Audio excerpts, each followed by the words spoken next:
بسم اللہ الرحمن الرحیم ایاک نعبد و ایاک نستعین۔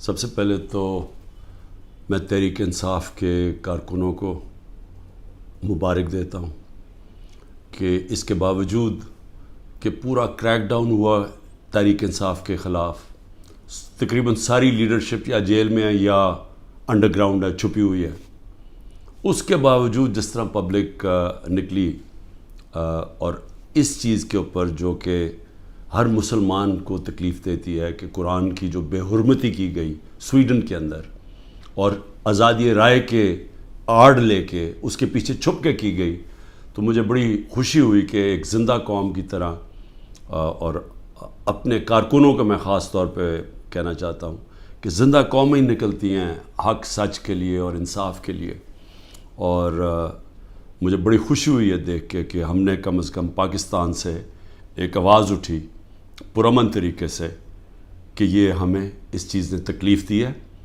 اور آپ آزادی رائے کی آڑ لے کے لوگوں کو تکلیف نہیں پہنچا سکتے۔ لیکن دوسری جو بات، سپریم کورٹ کا تفصیلی فیصلہ آیا کل 9 مئی کو، جس طرح مجھے وہاں سے اغوا کیا اسلام آباد ہائی کورٹ کے اندر جب میں رجسٹری میں بیٹھا ہوا تھا، تو جس طرح مجھے اغوا کیا گیا کمانڈو ایکشن میں، سپریم کورٹ کا تفصیلی فیصلہ آیا اور اس میں 2 چیزیں واضح ہو گئیں کہ ایک کہ یہ غیر قانونی تھا اور غیر آئینی تھا، جو طریقہ انہوں نے جس طرح مجھے وہاں سے اغوا کیا ہے وہ غیر قانونی بھی تھا اور غیر ہمارے آئین کے خلاف بھی تھا۔ اور یہ بھی اس میں آیا سپریم کورٹ کے فیصلے میں کہ جب میں چیف جسٹس صاحب کے سامنے پیش ہوا تو پہلی دفعہ مجھے پتہ چلا کہ کیا ہوا، ملک کے اندر توڑ پھوڑ ہوئی، آگ لگی، کتنے بڑے احتجاج ہوئے، مجھے تو کوئی اندازہ ہی نہیں تھا کیونکہ مجھے تو انہوں نے نظر بند کیا ہوا تھا۔ تو یہ بھی چیز واضح ہو گئی کیونکہ میرے اوپر کیسز پہ کیسز کیے جا رہے ہیں، پتہ نہیں کتنے 30-40 کیس کر چکے ہیں اب تک، کہ یہ میری ایما پہ سب کچھ ہوا ہے، یہ جو توڑ پھوڑ ہوئی ہے، یہ جو جلایا گیا اور جو احتجاج ہوئے۔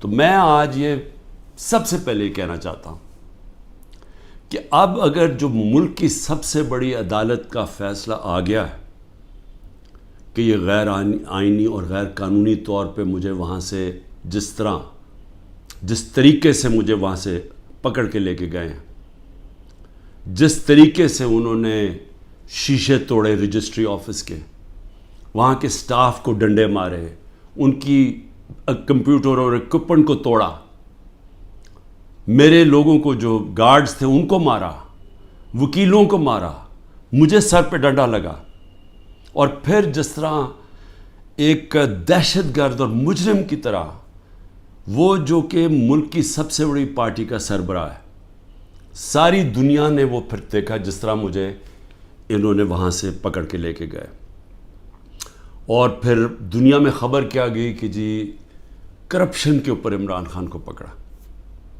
وہ آدمی جو اس ملک کی تاریخ کا سب سے زیادہ پیسہ اکٹھا کرتا ہے خیراتی پروجیکٹس کے لیے، جس کو یہ قوم سب سے زیادہ جس پہ اعتماد کرتی ہے اپنے پیسے سے، اس سے بڑا تو کوئی اعتماد نہیں ہے کہ جب لوگ اپنے پیسے سے کسی کو ٹرسٹ کرتے ہیں کہ انہیں پتہ ہے کہ ان کا پیسہ وہ امانت دار ہے، جس کو سپریم کورٹ نے پہلے صادق اور امین بھی کہا ہے، جس نے سارے پاکستان کے ایوارڈز جیتے ہوئے ہیں، جو 50 سال سے ساری دنیا کے اندر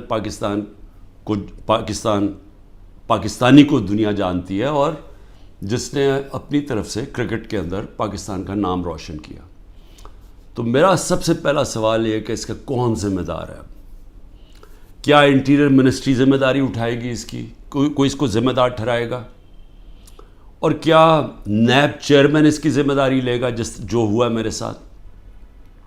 اور میں اب اس سے آگے چلتا ہوں، جب مجھے یہ جس طرح اٹھایا گیا اور اب ثابت ہو گیا کہ یہ اس ملک کے آئین اور قانون کے خلاف تھا، تو کیا ہماری پارٹی کو یہ حق نہیں تھا پرامن احتجاج کرنے کا؟ اب تو اگر ثابت ہو گیا نا کہ یہ قانون توڑ کے مجھے وہاں سے اغوا کیا گیا اور جس طرح مجھے ذلیل کیا گیا، تو کیا ایک ملک کی سب سے بڑی پارٹی کے سربراہ کو جب اس طرح اسے کیا جائے تو کیا اس کی پارٹی کو حق نہیں تھا پرامن احتجاج کرنے کا؟ اور یہ میں پھر واضح کر دوں، آئین ہمیں کہیں جگہ پہ روکتا نہیں ہے پرامن احتجاج سے، کہ جی کنٹونمنٹ میں احتجاج ہو یا جہاں بھی ہو، ہم کہیں بھی احتجاج کر سکتے ہیں۔ یہ ہمیں آئین ہمیں حق دیتا ہے، ہمیں توڑ پھوڑ کا حق نہیں دیتا، ہمیں جلانے کا حق نہیں دیتا، اور وہ سارے ہم سب اس کی مذمت کرتے ہیں۔ میں نے سپریم کورٹ میں جب مجھے بتایا چیف جسٹس صاحب نے، میں نے اس کی مذمت کی، اور انہوں نے وہ لکھا اپنے آرڈر کے اندر، اور میں نے کہا کہ 27 سال میں آج تک میں نے کبھی اپنی جماعت کو یہ نہیں کہا کہ کسی قسم کی انتشار کے اندر شامل ہو۔ میری سٹیٹمنٹس ہیں، جب ہمارے سے ظلم بھی ہوا 25 مئی کو، جب ہمارے اوپر جس طرح انہوں نے ہمارے ساتھ ظلم کیا کہ ہمیں بگر کراؤڈ ہے ان کا ڈنڈے مار کے ٹھیک کرو، عورتوں کے اوپر، بچوں کے اوپر جو ہمارے نکلے ہوئے تھے پرامن احتجاج کے لیے، ان کے اوپر جو انہوں نے تشدد کیا، میں نے اگلے دن اسی دن رات کو ہوا، صبح کو میں نے اپنا دھرنا کینسل کر دیا، اور میری اس تقریر سن لیں، میں نے ادھر کہا کہ میں انتشار نہیں چاہتا۔ 26 نومبر کو 4 لاکھ لوگ جمع ہوئے پنڈی کے اندر، اور وہ سارے تھا کہ ہم نے پرامن ایک مارچ کرنی ہے وہاں سے اسلام آباد، وہاں جنہوں نے 30,000 پولیس جمع کر لی۔ تو مجھے پھر پتا تھا کہ انہوں نے ہمارے ساتھ وہی جو 25 مئی میں انہوں نے اس باری پھر وہی کرنا ہے، اور مجھے خوف تھا کہ اتنی زیادہ پبلک ہے اور وہاں خون خرابہ ہوگا۔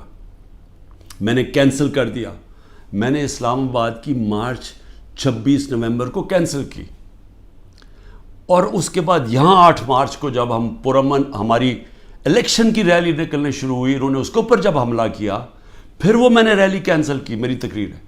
تو میں نے تو ہمیشہ پرامن احتجاج کی بات کی ہے 27 سالوں سے، تو وہ سامنے آ گیا، سپریم کورٹ کی ججمنٹ بھی ہے کہ مجھے تو جب پہلی دفعہ پتہ چلا میں نے تب کہا، مذمت کی، اور اس کے علاوہ اب یہ جو ہمارے لوگوں کا احتجاج ہے اس کو غداری کہہ دیا گیا ہے کہ ملک سے غداری ہوئی ہے۔ اب میرا سوال یہ ہے کہ غداری کس نے کی؟ کیا ڈنڈے مار کے ایک پارٹی کے سربراہ کو اور اس کے لوگوں کو مار کے اور غیر قانونی طور پہ اغوا کرو، اور پھر ہم سمجھیں کہ جی وہ بھیڑ بکریوں کی طرح چپ کر کے بیٹھ جائے گی پارٹی، وہ احتجاج بھی نہیں کر سکتی، وہ احتجاج کرے تو وہ غداری ہوگی اب، اور ان کو ساروں کو جیلوں میں 48 گھنٹے میں 10,000 لوگوں کو جیلوں میں ڈالا، سینئر لیڈرشپ ساری جیل میں، ابھی ساری انڈر گراؤنڈ ہے۔ 9 مئی سے اب تک ہر روز لوگوں کو اغوا کیا جا رہا ہے، ہر روز لوگوں کے گھروں میں جاتے ہیں، رشتہ داروں کے گھروں میں جاتے ہیں، گھر توڑتے ہیں، پولیس گھر لوٹتی ہے، ساتھ نامعلوم افراد آتے ہیں، چوری کرتے ہیں۔ میاں اسلم اقبال کی بیٹی کے سارا جہیز چوری کر کے لے گئے۔ کل وہاں بنو کا ہمارا ایم پی پختون یار 40 لاکھ کا وہاں اس کے گھر پہ سونا پڑا ہوا تھا، زیور پڑا تھا، وہ چوری کر کے لے گئے۔ یہ کون سی دنیا میں اس کی اجازت ملتی ہے؟ کون سے قانون کے تحت؟ اور صرف سزا مل رہی ہے کہ جی آپ نے 9 مئی کو احتجاج کیوں کیا؟ کیونکہ اب تو واضح ہو گیا نا کہ ہمارا احتجاج جائز تھا، کیونکہ غیر قانونی طور پہ، پھر سے میں کہتا ہوں، آئین توڑ کے مجھے اٹھایا گیا ہے، اور جس طرح اٹھایا گیا ہے اس کا ریئیکشن آنا تھا۔ اور میرا اب اگلا سوال ہے کہ کس نے پلان کیا سب کچھ؟ کیونکہ یہ جس نے بھی پلان کیا، کیا وہ چاہتے تھے کہ یہ ریئیکشن ہو؟ کیا یہ جان کے کیا گیا؟ کیونکہ اور طرح کی بھی تھے، اگر پکڑنا تھا وارنٹ دکھاتے پولیس، میں نے چلنے سے پہلے کہا کہ اب مجھے پکڑنا ہے تو وارنٹ دکھاؤ، پولیس آ کے لے جائے، تو وہاں سے اس طرح بھی، لیکن کیوں یہ جان کے کیا گیا؟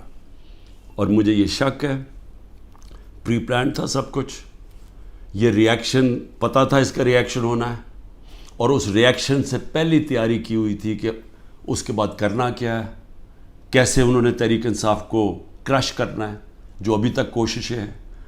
اور پھر ابھی تک میں آخری 2 سوال پوچھتا ہوں کہ ابھی تک کیوں نہیں انڈیپینڈنٹ انویسٹیگیشن ہوئی کہ جو یہ کور کمانڈر کا گھر جلایا گیا ہے اس کے پیچھے کون تھا؟ کیوں نہیں انڈیپینڈنٹ انویسٹیگیشن؟ کیونکہ یہ کوئی نہیں ہوتا کہ جی آپ ہی فیصلہ کریں کس نے کیا اور آپ ہی پکڑ کے ان کو سزائیں دے دیں.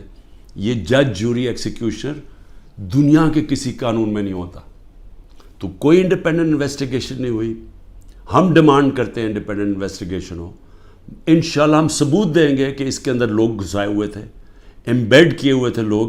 جس طرح میرے گھر کے باہر پلان بنا ہوا تھا کہ انہوں نے پولیس کے دونوں اسلام آباد آئی جی نے لوگ تیار کیے ہوئے تھے، پولیس والے چند تھے، یہاں لاہور کے آئی جی نے پلان کیا ہوا تھا، اور انہوں نے مل کے یہاں سے گولی چلانی تھی پولیس کے اوپر، انہوں نے پھر پورا اٹیک کرنا تھا واپس. یہ سارا پلان بنا ہوا تھا جو میں نے 22 مارچ کو پبلک کو پہلے بتا دیا.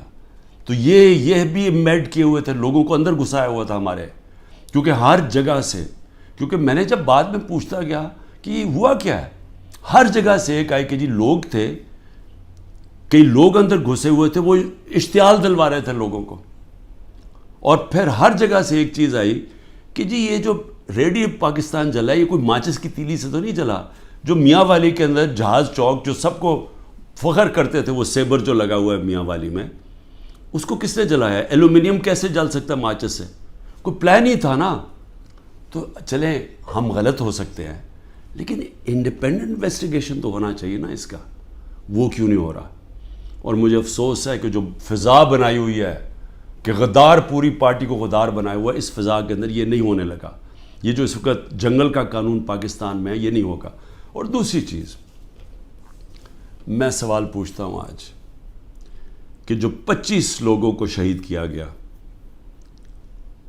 جس میں سے 16 ہمارے پاس ایڈریسز ہیں، باقی 9 غائب ہیں، کیونکہ ہمیں خوف ہے کہ اس طرح یہاں اس وقت خوف پھیلایا ہوا ہے، جو یہ جو ظلم کا نظام بنا ہوا ہے، اس کے اندر وہ پولیس پہنچ جاتی ہے. یہ 16 کا بھی بڑے مشکل سے ڈر کے ان کے رشتہ داروں نے بتایا، ان کے نام دیے ہیں، پتہ دیے ہیں، جو 16 لوگ شہید کیے گئے ہیں. اس کے علاوہ جو 3 لوگ، پہلے میں 2 سمجھ، 3 لوگوں کی ٹانگیں ضائع ہو گئی ہیں، ٹانگیں کٹ گئی ہیں گولیاں لگ کے. ایک پیرالائزڈ ہے، اس کی کمر میں گولی لگی ہے، وہ بستر پہ ہے.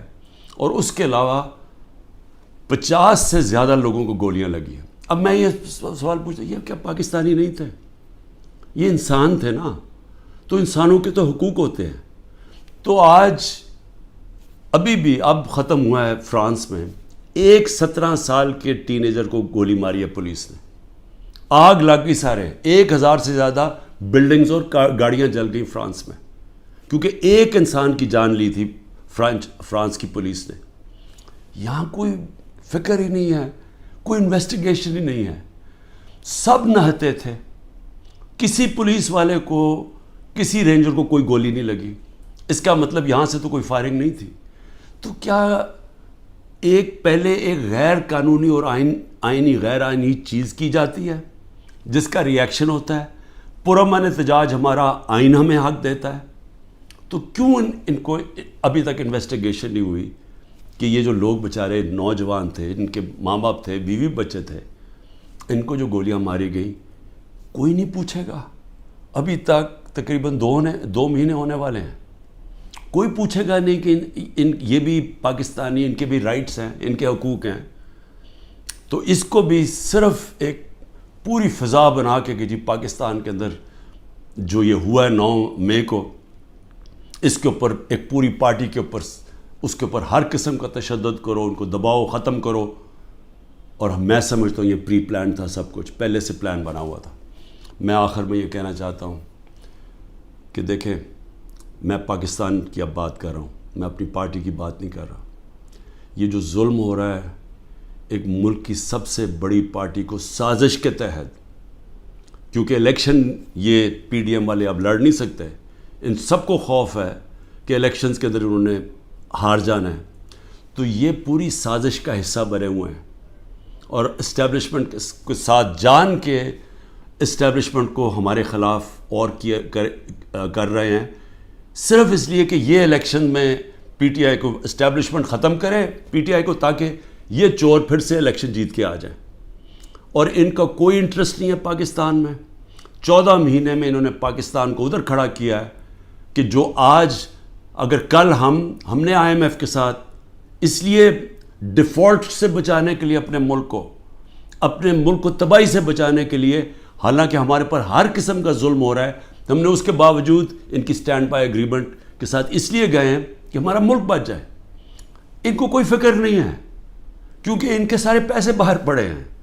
تو میں آخر میں یہ کہنا چاہتا ہوں کہ جس کو بھی اس وقت پاکستان کی فکر ہے، جو اس وقت گیلپ کی سروے آئی ہے کہ ہر 5 میں سے 4 پاکستانی کہہ رہے ہیں کہ ہم غلط راستے پہ نکل گئے ہیں، یعنی پاکستانی میجورٹی جو 80% سے زیادہ پاکستانی کہہ رہے ہیں ہم غلط طرف نکل گئے ہیں، اس کے باوجود کوئی راستے میں کوئی کورس کریکشن نہیں ہو رہا، اور ہم صرف اور صرف ایک 1 پوائنٹ ایجنڈے پہ کہ جی کسی طرح پی ٹی آئی کو کرش کرو تو ملک کے مسئلے حل ہو جائیں گے.